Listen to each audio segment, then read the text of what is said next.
Olá, nós vimos então no primeiro vídeo alguns grupos vulneráveis e a indicação de como nós podemos então trabalhar com a inclusão desses grupos através do diálogo das fontes. Seria um caminho interessante, aplicando o Código de Defesa do Consumidor, o Código Civil, os microsistemas, enfim, de proteção da criança e do adolescente, o Estatuto do Idoso. Em relação ao tema do superendividamento da pessoa física ou do consumidor, nós também identificamos já uma jurisprudência ainda incipiente nos tribunais estaduais, em alguns, acerca de uma interpretação mais humanista, mais inclusiva, né, da pessoa que se endividou numa sociedade democrática de crédito, fazendo justamente esse diálogo das fontes e a aplicação de alguns princípios. Então, é essa jurisprudência que eu gostaria de analisar, então, nesse segundo vídeo, compartilhar com os colegas.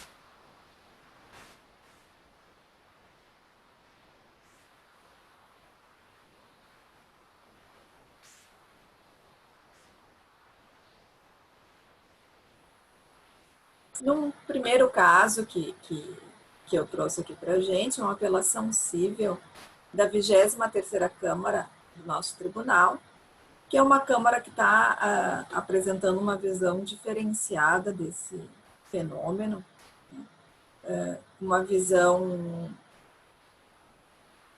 acerca do superendividamento como uma consequência da sociedade de crédito, quer dizer, quanto mais fácil a concessão, maior o número de pessoas endividadas nós vamos ter, e essa Câmara faz uma análise individualizada, sempre caso a caso, de cada contrato, analisando como o crédito foi concedido, se foram passadas as informações necessárias, cumprido o dever de conselho, enfim. Nesse primeiro que eu trouxe de exemplo, se trata de uma ação revisional, envolvendo um caso de um consumidor idoso e aposentado, né, que teve a dívida de cartão de crédito que evoluiu num curto espaço temporal. Vocês imaginem, faz a referência ali, 5.700 em fevereiro, em março, a dívida tinha quase dobrado de valor, em abril seguiu com a mesma progressão, em maio, poucos meses depois, então de 5.000 ela foi para 24.000, né? E disso resultou que a aposentadoria desse idoso não era mais suficiente, lógico, para manter o pagamento da dívida e do cartão de crédito, né, sob pena de ele ficar com a própria subsistência comprometida. Então, esse acórdão faz a análise aplicando o CDC nessa relação, analisa a vulnerabilidade informacional, técnica, jurídica e científica, né, para justificar a proteção desse grupo de consumidor, então, em relação aos idosos, que são hipervulneráveis, né, e que, por esta razão, merece um tratamento diferenciado. Então, esse acórdão, ele vai revisar os juros remuneratórios, realmente vai reduzir para 12% ao ano, mas em razão desses dois fatores, de se estar diante de um caso de superendividamento de uma pessoa hipervulnerável, isso é, um idoso que contraiu um crédito com juros muito elevados e que acabaram comprometendo, então, o seu mínimo existencial.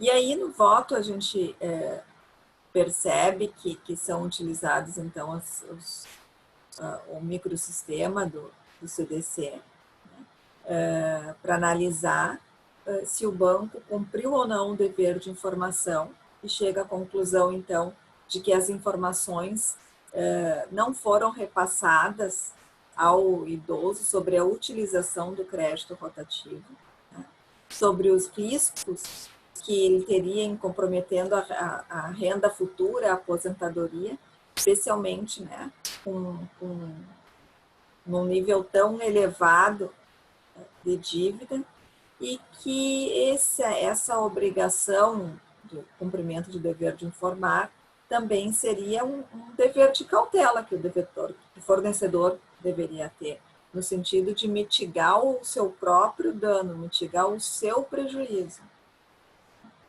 E por fim, ainda analisou a questão do que havia o pedido na ação de dano moral, e embora a relatora refira que o superendividamento por si só não é causa, né, de se falar em dano moral, mas nesse caso foi estabelecido arbitrado um valor de aproximadamente valor ali de R$5.000, né, para o idoso, em razão de o banco ter feito uma tábula rasa, então, do artigo 230 da Constituição Federal, do artigo 8º do Estatuto do Idoso, dos deveres de informar do CDC que não foram cumpridos. Realmente, num verdadeiro diálogo de fontes, é que se estabeleceu, então, a obrigação de indenização. O próximo acórdão aqui é da mesma Câmara, da 23ª Câmara Civil, em que novamente nós temos aí a situação de um autor que é aposentado e que acabou superendividado com um contrato de cartão de crédito. Ele tinha um limite de R$6.000, o total da fatura de R$8.000 e pouco do mês anterior era ainda R$7.000. As despesas aumentaram de forma progressiva e muito exacerbadas, chegaram a mais de R$11.000 em dezembro do mesmo ano, não é? E que levou a pessoa a não conseguir mais manter em dia os pagamentos, né, com os seus proventos da aposentadoria. E aqui o que chama a atenção é que, para limitar então os juros também a 12% ao ano, nessa contratação com o aposentado, o relator aí se utilizou, né, tanto das normas do CDC, mas também aí da figura do abuso de direito, né, do Código Civil, por entender que o banco acabou concedendo um crédito superior à capacidade econômica do autor e que isso teria sido a principal causa, então, que teria levado ele ao superendividamento. Também o Tribunal do Rio de Janeiro, há bastante tempo, tem uma jurisprudência, que acho que foi uma jurisprudência de vanguarda nessa área dos contratos de crédito, tem até súmulas do tribunal a respeito, né, nos casos em que os descontos em conta corrente ou os descontos do consignado ultrapassam 30%. Nesse caso, era dos proventos do autor, que era uma pensionista da Marinha do Brasil. Mas que o valor do desconto que ultrapassava os 30% acabaram comprometendo a subsistência, né, e a dignidade do pensionista. E aqui o que se faz é uma análise que não é comum, né, do cumprimento do dever de informar das instituições financeiras no momento da concessão do crédito. Faz uma análise do artigo 52 do CDC, em que se chega à conclusão, então, de que a concessão do crédito, né, está condicionada a que o profissional faça uma prévia avaliação da capacidade de reembolso do seu cliente. O crédito ele vai ter que ser proporcional e compatível à renda mensal dele, sob pena de eu me tornar, então, responsável pelo superendividamento. Né? E aí o crédito foi considerado, nesse caso, como abusivo e atentatório à dignidade da pessoa humana, porque os descontos ultrapassavam aquele mínimo e acabaram prejudicando, então, o sustento da autora. Mas, e aí, nesse caso, não foi configurado dano moral, né? O desconto por si só, que ultrapassa aquele percentual, não foi considerado, né, como gerador de dano. Nós temos um acórdão que analisa essa questão dos empréstimos pessoais, da limitação dos descontos no Tribunal do Distrito Federal, em que, nessa mesma linha, né, limita os descontos, mas faz referência expressa ao conceito, então, de superendividamento, que é um conceito que não está na lei, que a gente encontra, não é somente na doutrina, e aqui faz referência o relator à professora Cláudia Lima Marx, não é, que define o superendividamento como a impossibilidade global do devedor pessoa física, leigo de boa-fé, de pagar as dívidas atuais e futuras de consumo em um tempo razoável, com a sua capacidade econômica de renda e patrimônio. E, então, a teoria do superendividamento é utilizada aqui para proteger o consumidor e para limitar, então, esses descontos, né, de modo a não privar o superendividado do mínimo para sua sobrevivência. Se aplica também o princípio constitucional de proteção do salário, da dignidade da pessoa humana. E, novamente, aqui, né, apesar da abusividade do desconto, não foram arbitrados danos morais por se entender que não havia, então, violação aos atributos da personalidade do consumidor. Trouxe, para finalizar essa mostra de acórdãos aqui, um recurso especial do STJ, ministro Paulo de Tarso Sanseverino, em que também essa questão do superendividamento, ele chega nos tribunais superiores nessas questões de limitação dos descontos, né, tanto de débito em conta corrente, quanto às vezes de consignado, na remuneração dos devedores, né? E então se costuma considerar válida a cláusula que autoriza o desconto, né? Mas se estabelece esse mínimo aí de 30% da remuneração líquida, que é o que não pode ser ultrapassado, sob pena de se prejudicar justamente a dignidade e o sustento do mutuário, do consumidor. Então, aplicando o princípio da dignidade da pessoa humana, a preservação do mínimo existencial, se estabeleceu esse limite de desconto aí nos tribunais.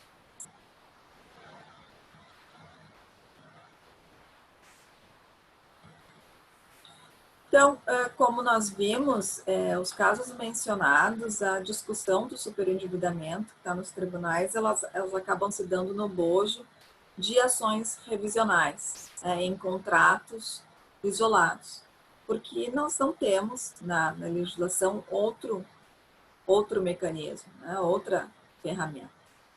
Mas há uma controvérsia que a gente encontra na doutrina e na jurisprudência sobre a aceitação desse fenômeno como motivo para a revisão dos contratos. Não está pacífico. A maior parte, eu acho, da jurisprudência, inclusive, quando faz a revisão, o faz analisando, aplicando a teoria da onerosidade excessiva, da imprevisão, da quebra da base do negócio. Agora, mas será que em uma crise de insolvência pós-pandemia, em que nós teremos milhares de desempregados, de pessoas com a renda reduzida, né, sem condições de pagar as dívidas atuais de consumo, será que essas ferramentas elas são adequadas e elas são suficientes para a gente enfrentar essa crise? Porque se nós formos observar tanto o artigo 478 do Código Civil, as teorias da onerosidade excessiva, imprevisão, elas às vezes têm uma aplicação muito restritiva, né? Às vezes é difícil você comprovar a vantagem excessiva da outra parte ou a onerosidade excessiva, né? A quebra da base do negócio. E eu dou um exemplo, até então, o desemprego, a diminuição de renda, quando isso era levado como motivo para a revisão dos contratos, a jurisprudência não considera como um fato imprevisível e extraordinário. Ela entende que é um fato subjetivo, pessoal, que era previsível e que, inclusive, não afeta a base objetiva do negócio. Então, o desempregado, ou aquele que teve uma diminuição de renda, que não consegue pagar o conjunto das suas dívidas, ou que está falido, enfim, ele fica sem nenhum caminho, sem nenhuma abertura para revisão dos contratos. E aí, a questão que fica é, bom, mas como é que vai ser feito se ele precisa apenas de um prazo para pagar as dívidas? E se ele não conseguir uma renegociação direta e extraprocessual com seus credores, né? Para não sofrer as penalidades da mora, nem ter o contrato resolvido, porque muitos contratos são de longa duração e são essenciais, ele precisa manter. Ele vai ter que, então, ajuizar uma ação revisional em relação a cada um dos seus credores. Então, por exemplo, vai ter que ajuizar uma ação revisional em relação ao contrato escolar do filho, né, que não conseguiu pagar, uma outra em relação ao contrato de financiamento, celebrou, a outra em relação ao contrato de cartão de crédito, ou mesmo de um serviço essencial, alegando que perdeu o emprego em função da pandemia. E aí cada uma dessas ações vai ser distribuída com um juízo diferente, né? Vai depender da interpretação que cada juiz vai fazer, né, naquele contrato, da aplicação do princípio da força maior, vai considerar a pandemia o princípio de força maior, ou se o desemprego realmente é suficiente para ajustar os valores daquele contrato. E eu lembro aos colegas que muitos devedores, eles nem discordam das cláusulas ajustadas. Isso vai acontecer. Eles precisam simplesmente de um tempo para pagar, para renegociar o pagamento. Porque no tempo e modo ajustados, eles não vão conseguir. Então, assim, no meu modo de ver, nós não temos ferramentas adequadas que vão nos permitir enfrentar essa crise de insolvência das pessoas físicas, né, sob pena de nós prejudicarmos o próprio sistema de justiça. E aí alguns colegas podem estar lembrando, enfim, mas nós temos, é verdade, os princípios da boa-fé, da função social, né, que podem levar a uma obrigação de renegociar. Sim, mas eles não vão resolver esse problema específico, né, da insolvência civil, da falência, né, porque nós não temos um procedimento, né, que permita a reestruturação das dívidas, que permita o reescalonamento no tempo, o parcelamento. A insolvência civil, que está ainda na nossa legislação, no antigo CPC, ela não traz um procedimento adequado que permita o pagamento sem excluir o devedor do mercado. Ela gera maior insegurança jurídica para enfrentar esse caso. Por quê? Por dois motivos principais. Que depois de declarada a insolvência civil, ela traz como efeito o vencimento antecipado de todas as dívidas do devedor insolvente. Então, o devedor ele vai poder ser cobrado mesmo antes da dívida ser exigida. quando o que se precisa é o contrário, é renegociar para ajustar o tempo do pagamento. O segundo motivo pelo qual a insolvência civil é muito inadequada, né, é que o devedor ele perde o direito de administrar os seus bens. Isso vai na contramão dos sistemas de falência e de insolvência dos modernos do direito comparado, né, em que se privilegia o dever de renegociar como forma de manter o devedor ativo no mercado. Então, nesse momento, nós não contamos com medidas adequadas no ordenamento, né? Nem medidas temporárias e emergenciais foram tomadas a favor dos consumidores afetados economicamente pela pandemia. Eu lembro que em outros países, a Itália, a Espanha, a Alemanha, já aprovaram legislação emergencial com o prazo de moratória para alguns contratos essenciais, em que pese eles tenham, sim, sistema de falência para pessoa física, ainda assim se aprovou, né, uma moratória para alguns contratos, inclusive de financiamento de imóveis. E aqui nós não temos ainda nada que possa trazer um alívio financeiro e um tempo, né, para o pagamento das dívidas. O PL 1179, que agora está na Câmara, né, dos Deputados, ele não traz nenhum prazo, não traz nenhuma moratória.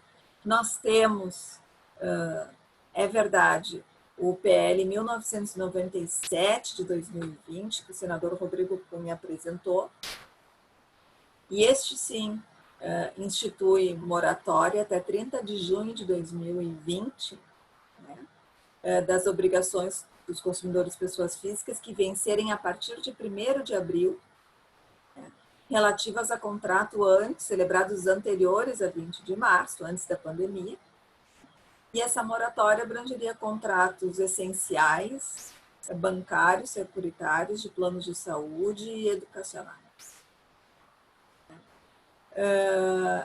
Isso traria, sim, um alívio financeiro, né, e talvez evitasse o ajuizamento, enfim, de ações e o endividamento mais grave da população brasileira. Mas eu acho que o grande mérito, realmente, desse PL principal é a moratória para os serviços essenciais, né? E aí, sim, se incluindo fornecimento de energia elétrica, fornecimento de água e esgoto, de gás de cozinha, telefonia e agora o provimento de internet, né? E que, em relação aos consumidores de baixa renda, seria aplicado automaticamente. Mas não foi votado ainda, e enquanto o legislativo não se manifesta positivamente, e nós estamos vendo que as dívidas estão vencendo, né? Nós já temos elevados índices de inadimplência, já antes da pandemia, né? E agora, né, com esses efeitos econômicos, aí, alguns credores, inclusive, já tiveram que flexibilizar as regras de pagamento. Precisa ter algum senso de realidade. Nós temos notícia já de que a Febraban anunciou que os 5 maiores bancos, o Banco do Brasil, Bradesco, a Caixa, o Itaú, Unibanco e Santander, já prorrogaram por 60 dias as dívidas de clientes que tiveram problemas em decorrência do vírus.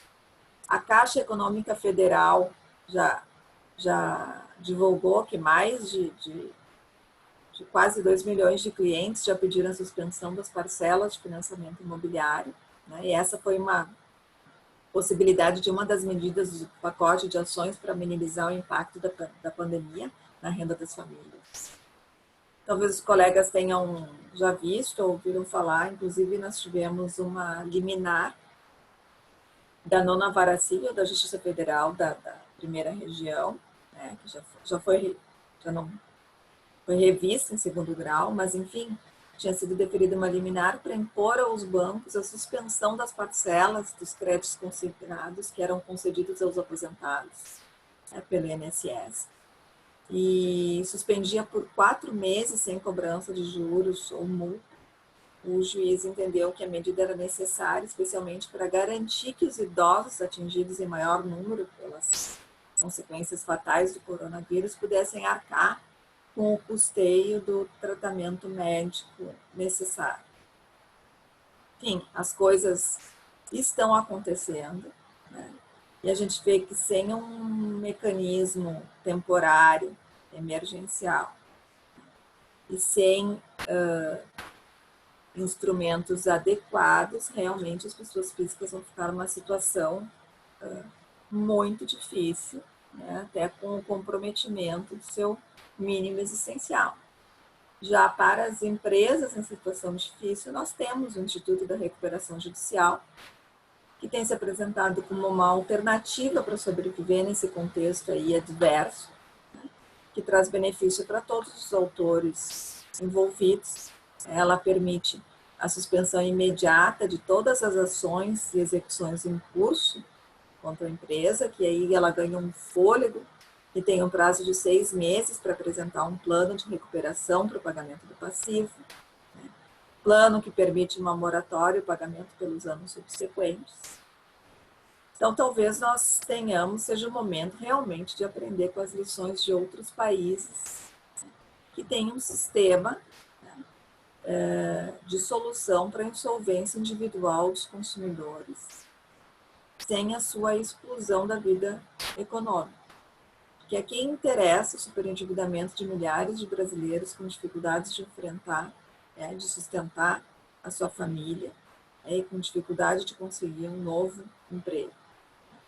Não é por outro motivo que o próprio Banco Mundial, isso foi um estudo realizado em 2012, recomendou que os países legislassem sobre o superendividamento como uma maneira de evitar o risco sistêmico de uma falência em massa de consumidores e de seus mercados.